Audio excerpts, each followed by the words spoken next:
Hi అండి, welcome to రోజా మంచి కంటి వ్లాగ్స్. అందరు ఎలా ఉన్నారు, బాగున్నారా అండి? నేనైతే ఈరోజు దోసకాయ పికిల్ చేశానండి. ఎలా చేద్దామో ప్రాసెస్లోకి వెళ్ళిపోదామా రండి. ఫస్ట్ స్టవ్ వెలిగించి కడాయి అనేది పెట్టేశానండి. కడాయి అనేది మీడియం ఫ్లేమ్లో పెట్టి పోపు అనేది పెట్టుకోవాలండి.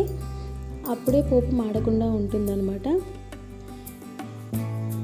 మన క్వాంటిటీకి తగ్గట్టుగా ఆయిల్ అనేది తీసుకోవాలి. పికిల్కి అయితే ఆయిల్ ఎక్కువగానే పడుతుంది. నేనైతే ఆయిల్ ఒక 9 to 10 టేబుల్ స్పూన్స్ అయితే తీసేసుకున్నానండి. మీడియం ఫ్లేమ్లో పెట్టుకోవాలండి. ఆయిల్ కూడా హీట్ ఎక్కుతుంది అప్పుడు అంతలోపు. 1 కప్ దోసకాయలు అయితే తీసుకున్నానండి నేను.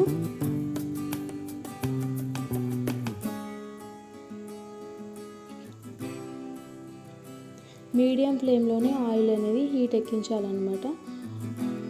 హై ఫ్లేమ్లో పెడితే ఆయిల్ ఎక్కువ హీట్ అయ్యి పోపు కూడా మాడిపోతుంది అనమాట.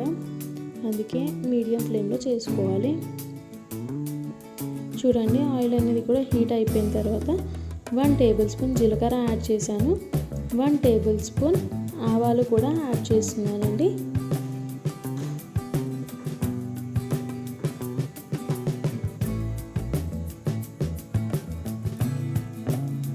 లో ఫ్లేమ్లో పెట్టే ఇవి కూడా పోపు అనేది పెట్టుకోవాలన్నమాట.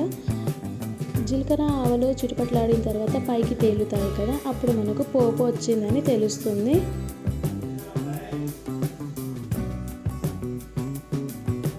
చూడండి, ఈ విధంగా పికిల్ ఇలా కూడా చేస్తే చాలా టేస్టీగా ఉంటుందండి. ట్రై చేయని వాళ్ళు ట్రై చేయండి. లైక్ చేయండి, షేర్ చేయండి, కామెంట్ చేయండి. నా ఛానల్లో చాలా వీడియోస్ ఉంటాయండి, అవి కూడా ఒకసారి విజిట్ చేసి ఛానల్ వీడియోస్ అన్నీ చూడండి. లైక్ చేయండి, షేర్ చేయండి, కామెంట్ చేయండి, సబ్స్క్రైబ్ చేయండి. పక్కనే ఉన్న బెల్ ఐకాన్ కూడా కొట్టండి. నా నోటిఫికేషన్స్ అన్నీ మీకు వస్తూ ఉంటాయి. చూడండి, ఈ విధంగా పైకి తేలుతున్నాయి కదా.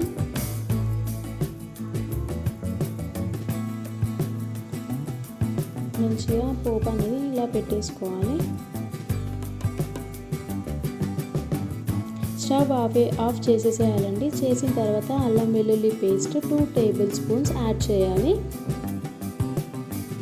ఇలా వేసిన తర్వాత అల్లం వెల్లుల్లి పేస్ట్ ఇట్లా ఆయిల్లో మంచిగా కలుపుకోవాలన్నమాట. ఉండలు లేకుండా, పచ్చివాసన కూడా పోతుంది ఈ టైంలోనే. స్టవ్ ఆఫ్ చేసిన తర్వాతనే అల్లం వెల్లుల్లి పేస్ట్ అనేది యాడ్ చేయాలి.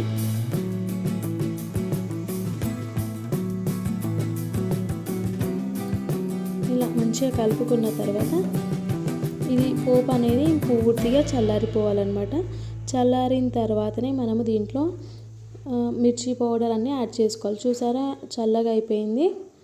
చల్లగా అయిన తర్వాత 2 టేబుల్ స్పూన్స్ మిర్చి పౌడర్ అయితే యాడ్ చేశానండి. వేడిగా ఉన్నప్పుడు యాడ్ చేస్తే కలర్ చేంజ్ అవుతుందండి. అందుకే పూర్తిగా చల్లారిన తర్వాతనే మిర్చి పౌడర్ అనేది యాడ్ చేశాను. 2 టేబుల్ స్పూన్స్ సాల్ట్ కూడా యాడ్ చేస్తున్నానండి.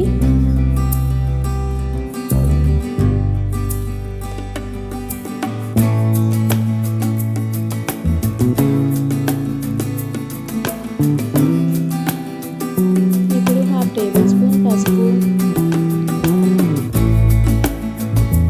1/2 టేబుల్ స్పూన్ జీలకర్ర మెంతుల పొడి, 1/2 టేబుల్ స్పూన్ ఆవపొడి. వేసిన తర్వాత ఈ మిశ్రమాన్ని ఇలా కలుపుకోవాలన్నమాట. ఉండలేకుండా కలుపుకోవాలి. ఒకే విధంగా అన్నీ కలిసిపోతాయి అన్నమాట. చూడండి, ఈ విధంగా కలుపుకోవాలి. చాలా ఈజీ రెసిపీ అండి, తొందరగా అయిపోతుంది. పికిల్ అనేది నైట్లో రెడీ ఉంటే మార్నింగ్ వచ్చేసరికి మనకి క్యారేజ్కి కూడా చాలా ఈజీగా ఉంటుంది కదా. ఈ పికిల్ అనేది మినిమం 1 వీక్ వరకు కూడా ఉంటుంది.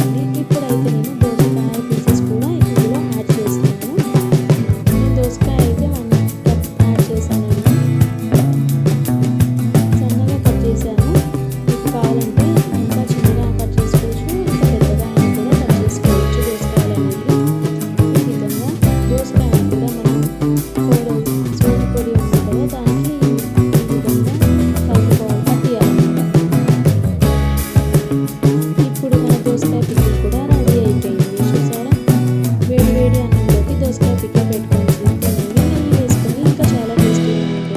చేయండి, షేర్ చేయండి, సబ్స్క్రైబ్ చేయండి నా ఛానల్ని. Thanks for watching my video. మళ్ళీ ఒక కొత్త వంటకంతో ఉంటుంది మీ రోజా మంచికంటి.